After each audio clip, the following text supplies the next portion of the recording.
হে পৃথিবী, আজিকে বিদায়।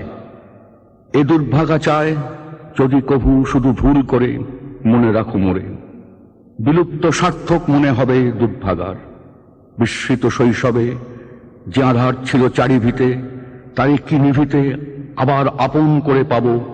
ব্যর্থতার চিহ্ন এঁকে যাব স্মৃতির মর্মরে। প্রভাত পাখির কলস্বরে যে লগ্নে করেছি অভিযান, আজ তার তিক্ত অবসান। তবু তো পথের পাশে পাশে প্রতি ঘাসে ঘাসে লেগেছে বিস্ময় সেই মোর জয়। এই পাড়ার এক লন্ড্রিতে আমার যাতায়াত ছিল। লন্ড্রিওয়ালা ফজল মিয়া সাদা ধুতি পাঞ্জাবি ইস্ত্রি করতে করতে আমাকে প্রশ্ন করে, বলুন তো ভাই, কার ধুতি পাঞ্জাবি? মানুষের ধুতি, পুরুষের পাঞ্জাবি। ফজল মিয়া হাসে। আমরা জামা কাপড় কাচি, চোখ বুলিয়ে কিংবা একটু গন্ধ নিয়ে ঠিক বলে দেব পোশাকটি কার। আমার বিশ্বাস হয় না, লৌকিক মানুষ এত অলৌকিক ক্ষমতা কোথায় পাবে। আবার যাতায়াত করি, আবার দেখতে পাই অনেক কাপড়ের ভিড়। কিছু কিছু কাপড় বেশ ময়লা ক্লেদাক্ত, হাজার চেষ্টা করেও সেই সব পোশাকের দাগ মোছা যায় না। পোশাকগুলো থেকে কিরকম একটা গন্ধ আসে, ভীষণ আষ্টে।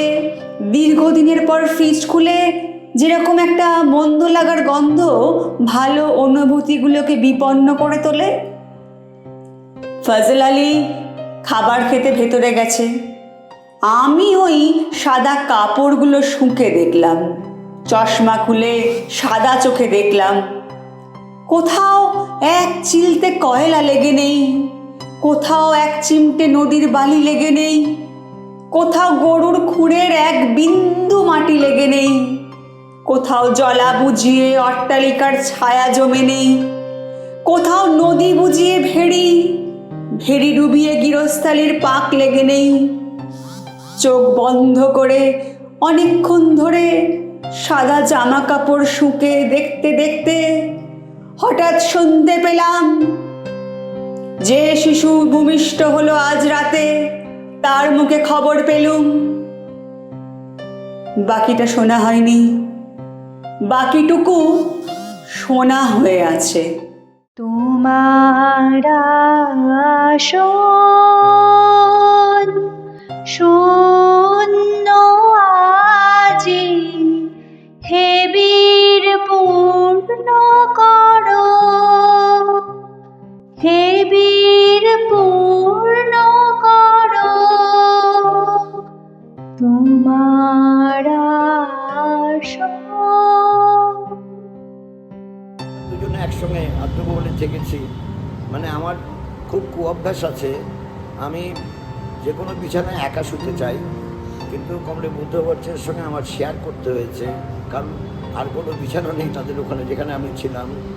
2007 সাল, সম্ভবত 8ই মার্চ, হেদিয়ার জনসভা থেকে বুদ্ধবাবু ঘোষণা করলেন, আমরা নন্দীগ্রামকে দ্বিতীয় হলদিয়া বানাতে চেয়েছিলাম, কিন্তু মানুষ না চাইলে ওইখানে কেমিক্যাল হাব হবে না। হয়নি। এই 13 বছরে মানুষ বুঝতে পেরেছেন যে বাংলার মানুষ কি ভুল করেছেন ওনার সাথে। সিঙ্গুরেও একটা কারখানা করতে চেয়েছিলেন বুদ্ধদেব ভট্টাচার্য। তখন রাজ্যপাল ছিলেন গোপাল কৃষ্ণ গান্ধী, আর আপনি ছিলেন বিরোধী দলনেত্রী। মনে পড়ে মাননীয় মুখ্যমন্ত্রী সেই দিনটার কথা? সেই দিন মাঝখানে রাজ্যপালকে দাঁড় করিয়ে আপনি অহংকারের হাসি হেসেছিলেন, আর বুদ্ধবাবু অসহায় হয়ে দাঁড়িয়েছিলেন আপনাকে হাজারবার বোঝানোর পর ব্যর্থ হয়ে। কারখানাটা হয়নি। আবার নন্দীগ্রামে কেমিক্যাল হাব তৈরি করতে গিয়ে রাজ্যপালের মুখে সেই হাড় হিম করা সন্ত্রাসের কথা মনে পড়ে মাননীয় মুখ্যমন্ত্রী? আজ আপনি বলছেন নন্দীগ্রামে পুলিশ গুলি চালায়নি, শুভেন্দু অধিকারীর পোষা গুন্ডারা পুলিশের ড্রেস পরে গুলি চালিয়েছেন। শিশির অধিকারী বলছেন প্ল্যানটা ছিল মমতা ব্যানার্জির, তাই তো ক্ষমতায় এসে অভিযুক্ত পুলিশদের উঁচু পদে বসায়। আজ 12 বছর পর সব জলের মতো পরিষ্কার।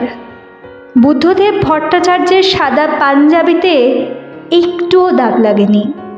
মাননীয় বুদ্ধদেব ভট্টাচার্য, আপনি জিতে গেলেন স্যার, কিন্তু এই 12 বছরে একটা প্রজন্ম শেষ হয়ে গেল। এই নোংরা খেলায় আমরা হেরে গেলাম, হেরে গেল পশ্চিমবঙ্গ। মনে পড়ে গেল 2011-তে ভোটে হেরে যাওয়ার পর বুদ্ধবাবুকে এগিয়ে রাখা মিডিয়া প্রশ্ন করেছিল এই শিল্পায়ন ইস্যুর জন্য আফসোস হয় কিনা। সেদিন বুদ্ধবাবু বলেছিলেন, না, ভবিষ্যৎ প্রজন্ম বুঝবে, ভবিষ্যৎ বলবে আমরাই ঠিক।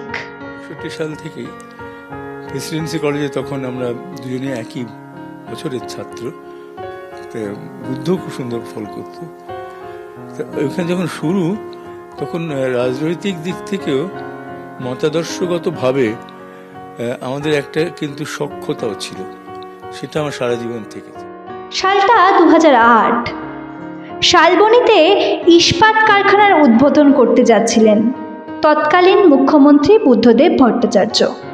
সাথে ছিলেন কেন্দ্রীয় ইস্পাত মন্ত্রী রামবিলাস পাসওয়ান। জঙ্গলমহল দিয়ে যাবার সময় গাড়ির ঠিক সামনেই ল্যান্ডমাইন বিস্ফোরণ। অল্পের জন্য রক্ষা পান বুদ্ধবাবু। শুধু হাত পা মচকাতো না, উনি মারা যেতে পারতেন। গাড়ি থেকে নেমে ষড়যন্ত্রের তত্ত্ব খাড়া করার জন্য মিডিয়ার সামনে চিৎকার করেননি উনি, তদন্তের কথা বলেছিলেন। তদন্তে ধরা পড়লেন ছত্রধর মাহাতোর মাওবাদী দাদা শশধর মাহাতো। পরবর্তীতে ছত্রধর মাহাতো গ্রেপ্তার হলেন, আর এখন বর্তমান তৃণমূল নেতা। একটু ষড়যন্ত্রের ইতিহাস ঘাটলাম, বাকিটা তোলা রইল। ইতিহাস বড়ই নির্মম, ইতিহাস সব মনে রাখে। 18 বছর বয়স কি স্পর্ধায় নেয় মাথা তোলবার সুখ। 18 বছর বয়সেই অহরহ বিরাট দুঃসাহসরা দেয় যে উঠু। 18 বছর বয়সের নেই ভয়, পদাঘাতে চায় ভাঙতে পাথর বাধা। এ বয়সে কেউ মাথা নোয়াবার নয়। 18 বছর বয়স জানে না ক্রীড়া, এ বয়স জানে রক্তদানের পুণ্য। বাষ্পের বেগে স্টিমারের মতো চলে, দান দেওয়া নেওয়ার ঝুলিটা থাকে না শূন্য। সাপে আঁকটাকে শপথের তোলা হলে ঘড়ির কাঁটা বলছে এখন সময় 2:15। ঘুম আসছে না, চোখ দিয়ে জল পড়েই চলেছে। বুকের ভেতর জমছে একরাশ ঘেন্না, রাগ। এপাশ ওপাশ করছি আর ফেসবুক স্ক্রল করছি। আজ অনেক দিন পর সবার ফেসবুক জুড়ে শুধুই আপনি। কেউ আপনাকে সম্মান জানাচ্ছে, তো কেউ অপরাধীর মতো ক্ষমা চাইছে। কেউ হারানোর যন্ত্রণা নিয়ে চোখের জল ফেলছে, তো কেউ ফিরে আসার শপথ নিয়েছে। আর আপনি এখন চিরনিদ্রায় মগ্ন। হয়তো খবরটা শুনে মুচকি হাসছেন। কমরেড বুদ্ধদেব ভট্টাচার্য, প্রাক্তন মুখ্যমন্ত্রী, আমাদের নেতা, যাকে বঙ্গ তথা ভারতের মানুষ কোনো দিন মাথায় টুপি পরে নামাজ পড়ে ভোট চাইতে দেখেনি, বরং গলায় শিরা ফুলিয়ে বলতে শুনেছে, কৃষি আমাদের ভিত্তি, শিল্প আমাদের ভবিষ্যৎ। কোনো দিন চণ্ডীপাঠ করে ভোট চাইতে হয়নি, বরং বলতে শুনেছে, আমাদের ভাবতে হবে আমরা 5 বছর পরে কোথায় গিয়ে দাঁড়াবো। ভোটের রাজনীতির জন্য আমি সাচ্চা হিন্দু, আমি সাচ্চা মুসলিম প্রমাণ করতে হয়নি। উল্টে দীপ্ত কণ্ঠে বলেছেন, পশ্চিমবঙ্গ সম্প্রীতির মাটি, এখানে কেউ দাঙ্গা বাঁধতে এলে মেরে মাথা গড়িয়ে দেব। না, আজ আর এসব বলার ক্ষমতা কারো নেই, বলতেও চায় না হয়তো। নোংরা আর স্বার্থান্বেষী রাজনীতির মাঝে আপনিই তো শেষ মাসিহা, যিনি স্বপ্ন দেখিয়েছিলেন আমাদের মতো যুবক যুবতীদের। আপনিই তো ছিলেন সেই স্বপ্নের কারিগর, যিনি প্রতি বছর টেট, এসএসসি, পিএসসি নিয়ে সরকারি শূন্যপদ পূরণ করতেন। আবার অন্য ধারে তথ্য প্রযুক্তি শিল্পে জোয়ার এনে তৈরি করেছিলেন নিউ টাউন, বানতলা। আপনি গেছেন, স্বপ্ন ভেঙেছে, ভাতা এসেছে, আর চাকরি নেই, শিল্প নেই, কাজ নেই। কিন্তু হ্যাঁ, 500, 1000, 2000 টাকার ভিক্ষা আছে। মানুষ তাতেই খুশি, তাতেই সন্তুষ্ট। কিন্তু আপনার মতো করে স্বপ্ন দেখানোর যে আর কেউ নেই, কেউ যে আর পথ দেখানোর নেই, কেউ যে আজ আর আপনার মতো করে আমাদের কথা বলে না। তাই বেশিরভাগ সবাই গড্ডালিকা প্রভায় গা ভাসিয়ে দিয়েছে। আর যারা আপনাকে মসনদ থেকে সরাতে গায়ে বুদ্ধিজীবীর তকমা এঁটে আকাশ বাতাস কাঁপাতো, তাদের কাউকে আর রাস্তায় দেখা যায় না, সবাই শীত ঘুমে। আপনার সাদা পাঞ্জাবিতে রক্তের দাগ লাগানো চিত্রশিল্পী, প্রতিদিন সিপিআইএম কর্মীর লাশ দেখতে চাওয়া গায়ক, মৃত সিপিআইএম কর্মীর শহীদ বেদিতে লাথি মারা অভিনেত্রী, এদের সবাইকে মানুষ আজ ঘৃণা করে, সবাই আজ ধিক্কৃত। কিন্তু আপনি ক্ষমতা থেকে চলে যাওয়ার 12 বছর পরও একইভাবে ভাস্বর, পশ্চিমবঙ্গের রাজনীতির আকাশের সূর্যের মতো, যে সূর্য অস্ত যাওয়ার পরেই অন্ধকার নেমে এসেছে। অনেক দিন আপনি সক্রিয় রাজনীতি থেকে অনেক দূরে, কিন্তু আপনার পুঁতে যাওয়া চারাগাছগুলো মহিরুহ হয়ে আপনার স্বপ্নকে এগিয়ে নিয়ে যাওয়ার শপথ গ্রহণ করেছে। আপনার দেখানো পথ, বলে যাওয়া কথাকে মূল মন্ত্র করে আমার মতো হাজার হাজার ছেলেমেয়ে চোয়াল শক্ত করেছে শুধু টুকটুকে এক লালচে সকাল দেখব বলে। এই লড়াইয়ের জয় আসবেই, আজ হোক কি কাল, জয় আসবেই। কিন্তু তার আগে আপনি জিতে যাচ্ছেন প্রতিদিন। সিবিআই তো আগেই ক্লিনচিট দিয়েছে, আজ আপনি আরও একজনের থেকে পেয়ে গেলেন। আপনি জিতে যাচ্ছেন, আর যত জিতছেন তত আমাদের বুক গর্বে চওড়া হচ্ছে। হ্যাঁ কমরেড, আজ গর্ব করে গলা ফুলিয়ে চিৎকার করে বলতে ইচ্ছা করছে, আপনি আমাদের নেতা, আপনি আমাদের স্বপ্নের সওদাগর। আমরা গর্বিত যে আমরা আপনার পার্টি করি, আপনাকেই নেতা মানি। আর আপনার দেখানো পথে চলে, আপনার দেখানো স্বপ্নের কথা বলে টুকটুকে এক লালচে সকাল আসবেই আসবে, আমরা আনবই। সূর্য অস্ত গেলেও ধ্রুবতারার মতো হয়ে উজ্জ্বল থেকে যাবেন আপনি। ফুল, মালা, শ্রদ্ধার্ঘ্য, স্বপ্ন দেখানো কারিগরের জন্য শূন্যতার ঘেরাটপ, এসব কিছুর মাঝেই কমরেড মীরা ভট্টাচার্যের শেষবারের মতো তার জীবনের কমরেডের কপালে আলতোভাবে হাত পলিয়ে দেওয়া নিশ্চুপে। স্বপ্ন দেখার কমরেড, স্বপ্ন ভঙ্গের কষ্টে থাকার কমরেড। আপনি যেন রূপকথার নায়ক হয়ে থাকলেন গোটা রাজ্যের নবীন প্রজন্মের কাছে। 23শে শ্রাবণ যেন 22এর রেশ বয়ে নিয়ে চলে গেলেন বুদ্ধবাবু। 80 বছর বয়সে তিনি পরলোকে গমন করলেন। রাজনৈতিক জীবনের মতন জীবনযুদ্ধেও তিনি লেটার মার্কস নিয়ে পাশ করলেন। বাংলা তথা ভারতের এক নক্ষত্রপতন। নক্ষত্রপতন শব্দটা ওনার জন্য যথার্থ নয়, বলা ভালো নিভে গেল রাজনৈতিক মণ্ডলের সৌরদীপ্তি। আপাতমস্ত বাঙালি রাজনৈতিক ব্যক্তিত্ব, রাজনৈতিক বা ব্যক্তিগত জীবনেও তিনি ধুতি পাঞ্জাবি সাদা রেখে দিলেন, কালো দাগ লাগতে দেননি। অবশ্য ক্ষমতার লোভে কেউ কেউ রক্তের দাগ লাগানোর চেষ্টা করলেও সফল হননি। সত্য কখনো চেপে রাখা যায় না। আমাদের প্রজন্মের একমাত্র রাজনৈতিক ব্যক্তিত্ব যিনি প্রতিশ্রুতি দিতেন না, তিনি স্বপ্ন দেখাতেন। যুব সমাজকে তিনি স্বপ্ন দেখাতে চেয়েছিলেন, তার বিশ্বাস ছিল মানুষের বিশ্বাসের উপর। তাই ক্ষমতা থাকলেও বন্দুকের নল দিয়ে সিঙ্গুর করতে চায়নি। সুমনকে দেওয়া সাক্ষাৎকারে তার সেই উক্তি মানুষ একদিন ঠিক বুঝবে, আজ আমরা বুঝছি। কিন্তু আমাদের স্বপ্নও ভেঙে চুরমার হয়ে গেছে।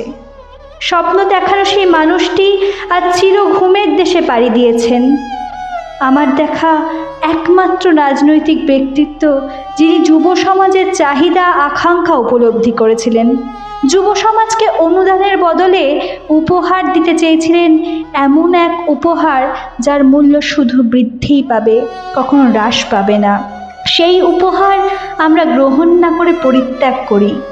আজ তার মৃত্যুর মধ্যে দিয়ে যুব সমাজের আশা আকাঙ্ক্ষার সমাধি হলো। তার সেই কথাটা মানুষ একদিন ঠিক বুঝবে। আজ বড় বেশি করে মনে পড়ছে। আজ আর কেউ বলবে না তোমাদের একটা উপহার দিচ্ছি, যার মাধ্যমে তোমরা মাথা উঁচু করে বাঁচবে, তোমাদের সমস্ত আশা পূর্ণ হবে। শেষ উপহার হলো সিঙ্গুর, যা আমরা প্রত্যাখ্যান করেছি, অনুদানকে গ্রহণ করেছি। সেই উপহার গ্রহণ করলে আজ বাংলার ছবিটা অন্যরকম হতো। সারা দেশের কাছে বাংলার সেই গৌরব ফিরে আসতো। ভাতা বাঙালি শব্দটাও হয়তো জন্মাতো না। কবি অনেক দিন আগেই বলেছিলেন, রেখেছ বাঙালি করে মানুষ করনি। আজ একটাই প্রার্থনা, এই দেশের বুকে বুদ্ধ আসুক ফিরে। একটা কথাই আমি বলতে পারবো যে সততার, স্বচ্ছতার এবং ক্ষমতার কেন্দ্রে থেকে নির্লোভ থাকার যে শিক্ষা বুদ্ধমামা আমাদের দিয়ে গেছেন, সেটা যদি আমরা বজায় রাখতে পারি, সেই ট্র্যাডিশন পশ্চিমবঙ্গে ফেরত আনাটাই আমাদের কাছে সবচেয়ে বড় চ্যালেঞ্জ। লোভের বশবর্তী হয়ে সবাই কাজ করে। এই নির্লোভ একটা মানুষকে আমরা পাঠাল না, এইটা মানুষ তো আর পাবো না। একবার হাত জোর করে ক্ষমা চেয়ে এলাম যে আমরা অপদার্থ, আমরা ক্লিব। এই যে চতুর্দিকে দুর্নীতি, দুঃশাসন, মিথ্যাচার, ভক্তিবাজি, তোলাবাজি, করাপশন, এই সবগুলো আমাদের পাওনা ছিল। কারণ আপনাকে আমরা ফেল করেছি, লিখেছি fail, we have failed you. সুতরাং ক্ষমা চাইতে এসেছি, কিন্তু আপামর বাঙালির পোয়েন, কারণ আমি নিজেকে আর বাঙালি মনে করতে চাই না। Personality, but so gentle.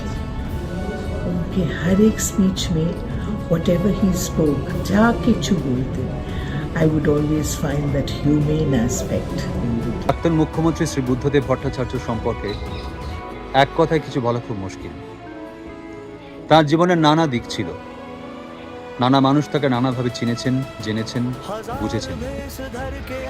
আমার এই মুহূর্তে একটাই কথা বলতে ইচ্ছে করছে, পশ্চিমবঙ্গের শিল্পায়ন নিয়ে, বিশেষ করে পশ্চিমবঙ্গের যে শিক্ষিত ইয়াং ছেলে মেয়ে, তাদের যাতে চাকরির জন্য নিজের বাড়ি ছেড়ে বাইরে যেতে না হয়, তার জন্য তার যে সৎ, যে আন্তরিক প্রচেষ্টা ছিল, সেটা পশ্চিমবঙ্গের মানুষ বুঝতে ব্যর্থ হয়েছে।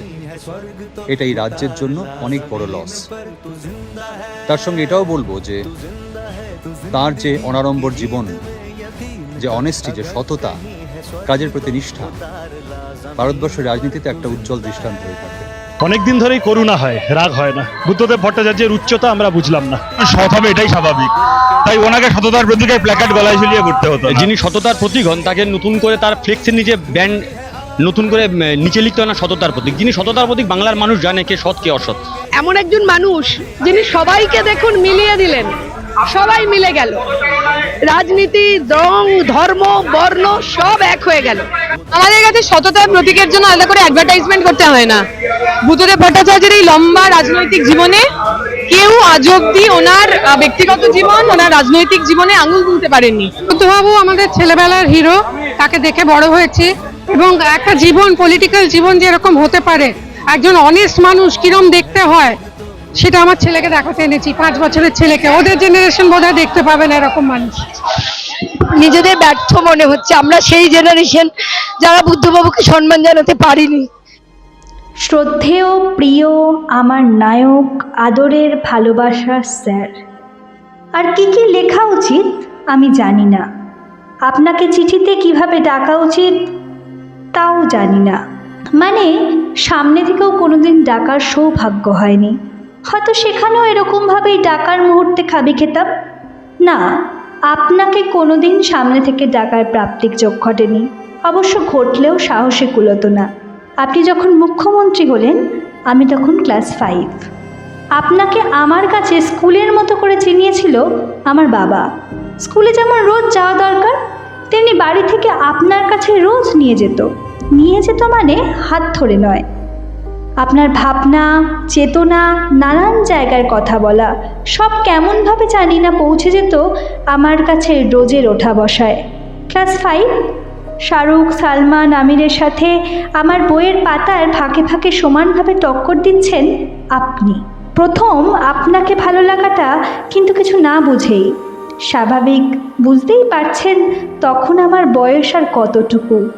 তখন শুধু এটুকু বুঝতাম যে আপনি ভালো লোক, কারণ বাবা বলেছে এই লোকটা থাকলে আগামী কিছু প্রজন্ম টিকে যাবে। এটা শুনে আমি জানতে চেয়েছিলাম, টিকে যাবে মানে?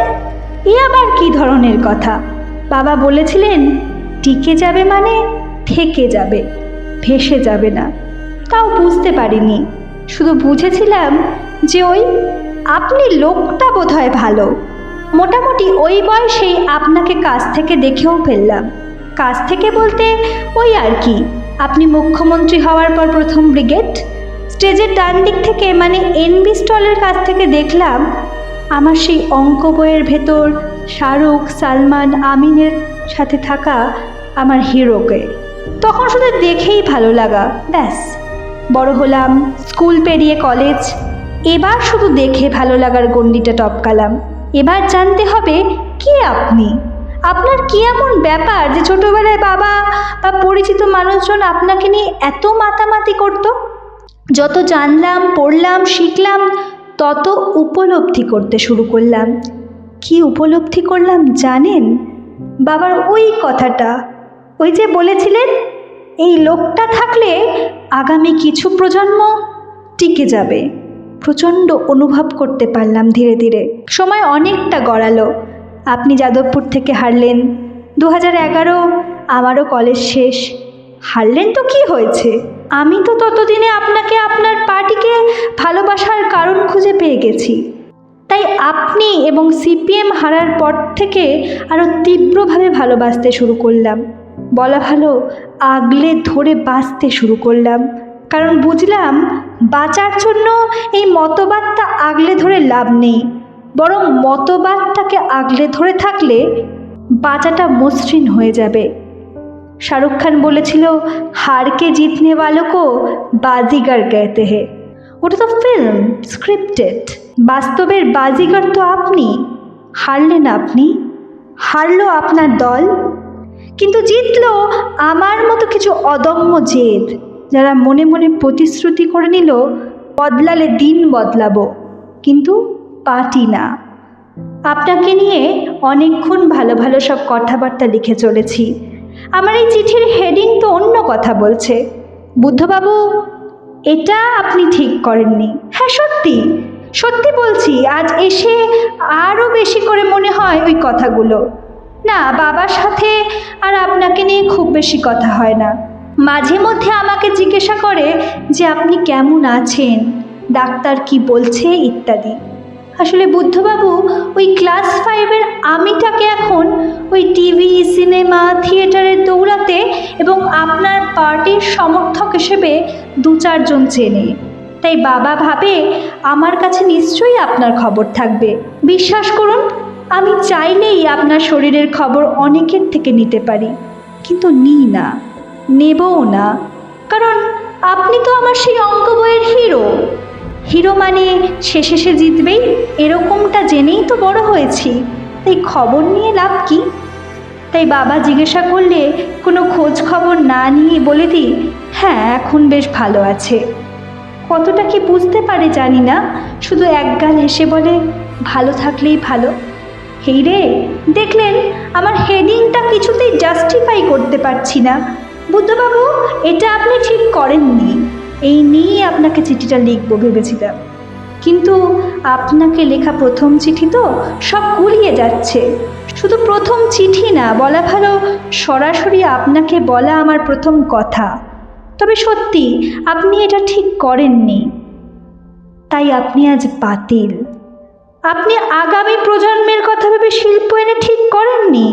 আপনি ছিলেন বলে সকাল 8টা থেকে ইএম বাইপাসটাকে অফিস টাইম বলা হয়। আপনি ছিলেন বলে সেক্টর 5 সেজে উঠেছিল, রাজারহাট হয়ে উঠেছিল নতুন অফিস পাড়া। এসব আপনি করে ঠিক করেননি। আপনি কাজ করেছেন অনেক, কিন্তু আপনি তো প্রচার করেননি, তাই আপনি বাতিল। রাস্তার মোড়ে মোড়ে আপনি নিজের ছবি লাগিয়ে বাজার কেনার চেষ্টা করেননি, তাই আপনি আজ বাতিল।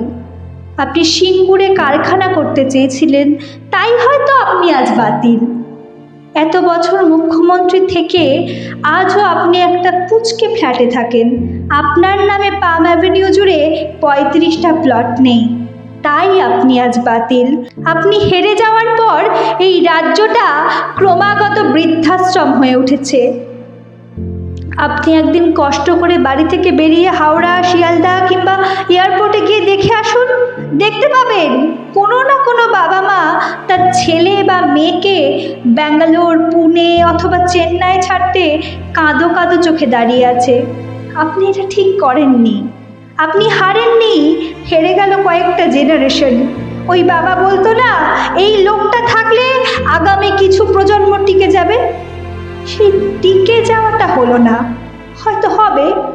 মাঝে মধ্যে মনে হয় প্রচণ্ড কুসংস্কারগ্রস্ত হয়ে কিছু একটা মন্ত্রতন্ত্র আউড়ে আপনাকে আবার ছুটিয়ে দিয়ে এই ময়দানে, তারপর আবার নতুন করে লড়ে নেব সবাই।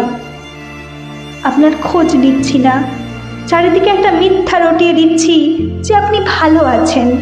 আমি জানি আপনি সত্যের পক্ষে থাকেন, কিন্তু আমার এই মিথ্যেটার পক্ষে থাকলে সবাই ভালো থাকবে বুদ্ধবাবু। আপনি তো নিজের আগে সবার ভালো চান, তাই আমি আর আমার এই মিথ্যে আপনার প্রশ্রয়ের অপেক্ষা করব। ধন্যবাদ আমাকে পড়ার জন্য। আপনার এক জেদি লুকিয়ে থাকা ছাত্র, সৌরভ পালোধি, আলিমুদ্দিন স্ট্রিট, তুমি আর আমরা। আলিমুদ্দিনে কোনোদিন তোমাকে এইভাবে দেখতে হবে কল্পনাও করতে পারিনি। আরও ভালোভাবে বলতে গেলে কল্পনা করতেই চাইনি বোধহয়। আজ কত মানুষ, কত মিডিয়া, ক্যামেরা, মিডিয়ার লোকদের হুটোপাটা, যেন সম্রাটের প্রত্যাবর্তন ঘটেছে তার সাম্রাজ্যে।